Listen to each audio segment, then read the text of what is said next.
Hindi daw makakaubra si Mart Pingris, sabi ni Rendon Labador, at laban ng PBA Moto Club at Mavs Phenomenal kasado na. Well, kahapon nga ay uminit ang balitang paghahamon ni Mart Pingris sa isang kilalang vlogger na si Rendon. Umani yan ng samot-saring komento sa mga fans, and of course lahat ay kampe kay Pinoy Sakuragi na wag na nga daw patulan etong si Rendon dahil wala naman daw alam yan sa basketball at kung ano-ano pa. Trending din tuloy yung scene sa Slam Dunk kung saan nakasuntukan ni Pinoy Sakuragi etong si Tetsuo. Well, pagkatapos ang hamon ni Mart Pingris, nagkomento na din etong si Mart Jason na kung seryoso bang labanan ni Pingris etong si Rendon, mag-message lang daw siya. Kasulukuyang under sa isang contract etong si Rendon. Sabay hirit naman ng comment dyan si Labador na kahit wala na daw siyang makuwang TF at baka mali lang daw ng hinamon etong si Pinoy Sakuragi. So hinahamon tayo guys, hinahamon tayo. Ano bang gagawin natin dito? Boss MG, ano masasabi mo dito? Ako nang hinahamon ako eh. Ayaw nang hinahamon ako. Kamali ka nang hinahamon.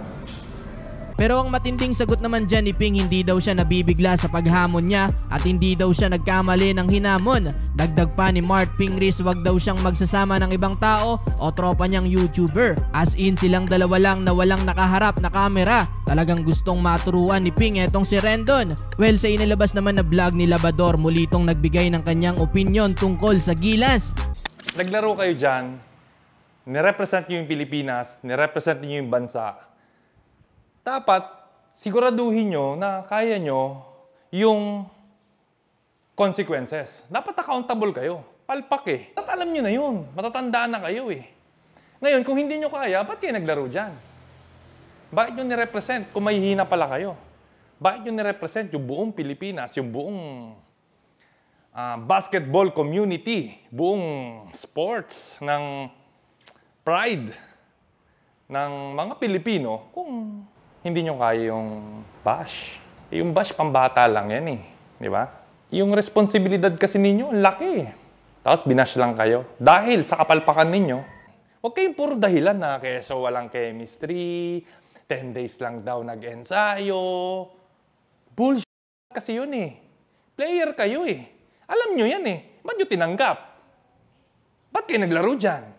Eh di dapat ibinigay na lang natin sa mga atletang mas deserving na kaya yung 10 days lang na ensayo.